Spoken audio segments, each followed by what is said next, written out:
Good evening, ladies and gentlemen, and I am pleased to announce that I will be giving a live lecture in the United States, conveniently located in the United States, outside of Port Townsend in Chimacum at Finn River Farm. I've lectured there before, great venue in the barn there. Philosophy in the Barn was a series I did a couple of years ago, but I'll be back visiting and thought, well, let's take this opportunity to give a live lecture. So it'll be in about 3 weeks, actually. Wow, that is hard to believe. I've got to get myself organized if I'm going to the United States. Oh, no.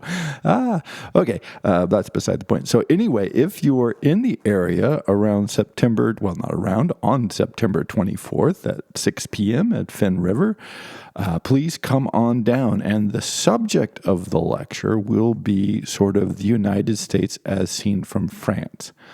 And one of the things I was really trying to do in moving to France, amongst others, was free my mind. And so when you've been immersed in a single culture for your whole life, you just see those patterns. You live them. They look natural. It's the air you breathe. It's the sounds you hear. It's the language you encounter 24 hours a day, right? It's just there. It just seems innate. And then by dislocating myself and disorienting myself functionally, by immersing myself in another culture here in rural France, still rural, by the way. I just couldn't see myself moving to a city under any circumstances. But that change I'm learning about France, but I feel what I'm learning a lot more about is the United States, that the perspective that I'm gaining is retrospective. And I did a whole series on this called Cultural History of the United States, where I wanted to look back at the United States as a huge, big, historical and cultural, philosophical behemoth and understand, how did we get here? But this I want to do as a more contemporary reflection on what it looks like on the ground today, how that impacts our lives, our understanding of the world, some reflections on language, because it is one of these fascinating experiences to try and live in a different language, because where I am, people don't really speak English. And so often I'll go through my day when I'm not at home only speaking French to people. And my French is not very good. So I say speaking French, let's say speaking French like a not particularly bright dachshund.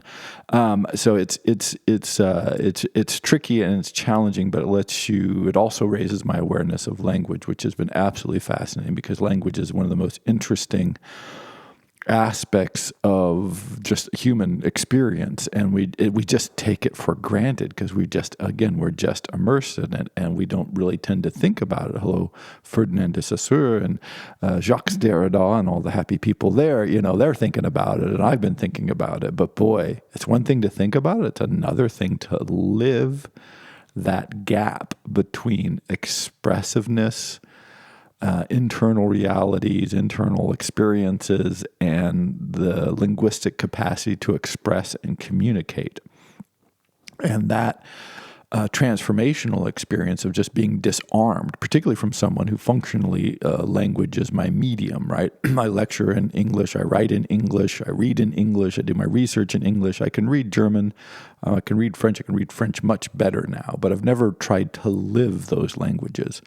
And so now that I'm living them, or living French at least, or trying to live French, doing my best, it really exposes all the cracks and crannies and bizarreness nature of language itself. So maybe I'll do 2 lectures. Maybe I should do an entirely separate lecture. Anyway, perhaps I'm digressing, but this will be what I want to explore is what the United States looks like from France, what Americans look like in France, because we've had a lot of visitors, many of them from the United States, many of them not from the United States, but many of them from the United States. And so seeing sort of Americans abroad and what they respond to, what unnerves them, what they find interesting, what completely escapes them, what they find frustrating, like all these elements of cultural dislocation, I think are just fascinating. And so I think it tells us a lot about ourselves, where we are today, politically, culturally, philosophically, and underlines many of the aspects of the vast difference in intellectual culture between France and the United States and different outlooks and assumptions. So, a long way of just saying everyone is invited if you are around in the area of Chimacum, Port Townsend on September 24th.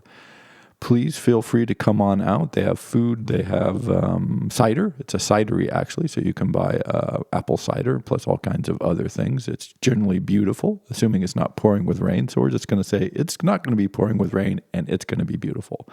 Lovely setting. It's where my wife used to have a farm, so we were very familiar with that area. So hope you all are doing well, and perhaps I'll be able to see some of you in just a few weeks. Thank you very much.